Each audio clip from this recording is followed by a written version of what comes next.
ಪಟ್ಟದ ಆಟವನ್ನ ಮುಗಿಸಿ ಸಿಎಂ ಮತ್ತು ಡಿಸಿಎಂ ಈಗ ವಾಪಸ್ ಆಗಿದ್ದಾರೆ. ವರಿಷ್ಠರ ಬಳಿ ಸಂಪುಟ ವಿಸ್ತರಣೆ ಚರ್ಚೆ ಆಯ್ತಾ? ಹಾಗಾದ್ರೆ ಪಟ್ಟದ ಆಟವನ್ನ ಮುಗಿಸಿ ಸಿಎಂ ಮತ್ತು ಡಿಸಿಎಂ ಈಗ ವಾಪಸ್ ಆಗಿದ್ದಾರೆ. ವರಿಷ್ಠರ ಬಳಿ ಸಂಪುಟ ವಿಸ್ತರಣೆ ಚರ್ಚೆ ಆಯ್ತಾ? ಹಾಗಾದ್ರೆ ಅಧಿಕಾರ ಹಂಚಿಕೆ ಬಗ್ಗೆ ಹೈಕಮಾಂಡ್ ಜೊತೆ ಚರ್ಚೆ. ರಾಹುಲ್ ಮತ್ತು ಖರ್ಗೆ ಜೊತೆ 50 ನಿಮಿಷ ಮಾತುಕತೆ. ರಾಜ್ಯ ರಾಜಕೀಯದ ಬಗ್ಗೆ ಮಾಹಿತಿ ಪಡೆದ ಖರ್ಗೆ ಮುಂದೆ ಸಚಿವ ಸಂಪುಟ ವಿಸ್ತರಣೆ ಪ್ರಸ್ತಾಪ ಮಾಡಲಾಗಿದೆ. ಪವರ್ ಫೈಟ್ ನಲ್ಲಿ ಡಿಕೆ ಬ್ರದರ್ಸ್ ನಡೆ ಬಹಳ ಕುತೂಹಲವಾಗಿದೆ.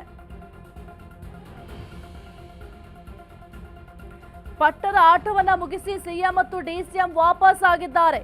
ವರಿಷ್ಠರ ಬಳಿ ಸಂಪುಟ ವಿಸ್ತರಣೆಯ ಚರ್ಚೆ ಆಯ್ತಾ ಎಂಬ ಪ್ರಶ್ನೆ ಕೂಡ ಮೂಡ್ತಾ ಇರುವಂತದ್ದು. ಯಾಕೆಂತಂದ್ರೆ ಸಿಎಂ ಅವರು ಈ ಒಂದು ಸಚಿವ ಸಂಪುಟದ ಕುರಿತು ಮಾತನಾಡಲಿಕ್ಕೆ ಅಂತ ಹೋಗಿದ್ರು ದೆಹಲಿಗೆ. ಅದೇ ಸಂದರ್ಭದಲ್ಲಿ ಡಿಸಿಎಂ ಡಿಕೆ ಶಿವಕುಮಾರ್ ಅವರು ಕೂಡ ಹೋಗಿದ್ರು. ಒಂದು ಕಡೆ ನೋಡ್ತಾ ಹೋದ್ರೆ ಡಿಸಿಎಂ ಡಿಕೆ ಶಿವಕುಮಾರ್ಗೆ ಈ ಒಂದು ಸಚಿವ ಸಂಪುಟ ಈಗ ಏನು ಪುನರ್ರಚನೆ ಮಾಡಬೇಕು ಅಂತ ಹೇಳಲಾಗ್ತಾ ಇದೆ, ಅದಕ್ಕೆ ಭಾರಿ ವಿರೋಧವನ್ನ ವ್ಯಕ್ತಪಡಿಸ್ತಾ ಬಂದಿದ್ದಾರೆ. ಯಾಕೆಂತಂದ್ರೆ ಈಗ ಸಿಎಂ ಬದಲಾವಣೆ ಆಗಬೇಕು ಅಂತ ಅಂದ್ರೆ ಈ ಒಂದು ಸಚಿವ ಸಂಪುಟ ಪುನರ್ರಚನೆ ಆಗಬಾರದು. ಒಂದು ವೇಳೆ ಸಚಿವ ಸಂಪುಟ ಪುನರ್ರಚನೆ ಆದ್ರೆ ಸಿಎಂ ಸ್ಥಾನ ಬದಲಾವಣೆ ಆ ಪ್ರಶ್ನೆಯೇ ಬರೋದಿಲ್ಲ. ಹಾಗಾಗಿ ಇದಕ್ಕೆ ಭಾರಿ ವಿರೋಧವನ್ನು ಕೂಡ ವ್ಯಕ್ತಪಡಿಸ್ತಾ ಇದ್ರು.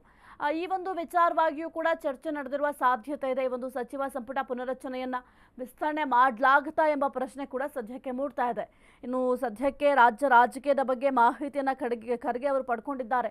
ಏನೆಲ್ಲ ಆಗ್ತಾ ಇದೆ ರಾಜ್ಯ ರಾಜಕೀಯದಲ್ಲಿ, ಇನ್ನು ಜೊತೆಗೆ ಪಕ್ಷದಲ್ಲಿ ಏನಾಗ್ತಾ ಇದೆ, ಪಕ್ಷದ ವರ್ಚಸ್ಸನ್ನ ಹೆಚ್ಚು ಮಾಡಲಿಕ್ಕೆ ಏನೆಲ್ಲ ಪ್ರಯತ್ನ ಮಾಡ್ತಾ ಇದ್ದೀರಾ, ಅದೆಲ್ಲದರ ಬಗ್ಗೆ ಕೂಡ ಮಾಹಿತಿಯನ್ನ ಪಡ್ಕೊಂಡಿದ್ದಾರೆ.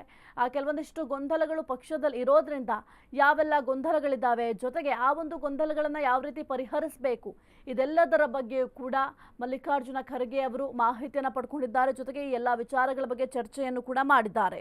ಇನ್ನು ಪವರ್ ಫೈಟ್ ನಲ್ಲಿ ಡಿಕೆ ಬ್ರದರ್ಸ್ ನಡೆ ಬಹಳ ಕುತೂಹಲವಾಗಿದೆ. ಯಾಕೆಂತಂದ್ರೆ ಸಿಎಂ ಸಿದ್ದರಾಮಯ್ಯ ಅವರು ದೆಹಲಿಗೆ ಹೋಗುವ ಮೊದಲೇ ಡಿಕೆ ಬ್ರದರ್ಸ್ ದೆಹಲಿಯಲ್ಲಿದ್ರು. ಮಲ್ಲಿಕಾರ್ಜುನ ಖರ್ಗೆ ಅವರನ್ನ ಸಿಎಂ ಭೇಟಿ ಮಾಡೋದಕ್ಕಿಂತ ಮೊದಲೇ ಡಿಸಿಎಂ ಡಿಕೆ ಶಿವಕುಮಾರ್ ಅವರು ಕೂಡ ಭೇಟಿಯನ್ನ ಮಾಡಿದ್ರು. ಅದು ಕೂಡ 45 ನಿಮಿಷಗಳ ಕಾಲ ಮಲ್ಲಿಕಾರ್ಜುನ ಖರ್ಗೆ ಅವರ ಜೊತೆ ಚರ್ಚೆಯನ್ನು ಕೂಡ ಮಾಡಿದ್ರು. ಹಾಗಾಗಿ ಏನೆಲ್ಲ ಚರ್ಚೆ ಮಾಡಿರಬಹುದು ಅನ್ನೋದು ಕೂಡ ಬಹಳ ಕುತೂಹಲವಾಗಿತ್ತು. ಈಗೇನಾದ್ರೂ ಸಚಿವ ಸಂಪುಟ ವಿಸ್ತರಣೆ ಮಾಡ್ತಾರಾ, ಅಥವಾ ಒಂದು ವೇಳೆ ಈಗ ಏನು ಡಿಸೆಂಬರ್ ಮೊದಲ ವಾರದಲ್ಲಿ ಸಚಿವ ಸಂಪುಟ ಸದ್ಯಕ್ಕೆ ಗ್ರೀನ್ ಸಿಗ್ನಲ್ ಏನು ಕೊಟ್ಟಿದ್ದಾರೆ ಅದೇ ಮುಂದುವರಿಯುತ್ತಾ ಅಂತ ನೋಡಬೇಕಾಗುತ್ತೆ. ಹೈಕಮಾಂಡ್ ಜೊತೆ ಈಗ ಸಿಎಂ ಕೂಡ ಚರ್ಚೆಯನ್ನ ಮಾಡಿದ್ದಾರೆ.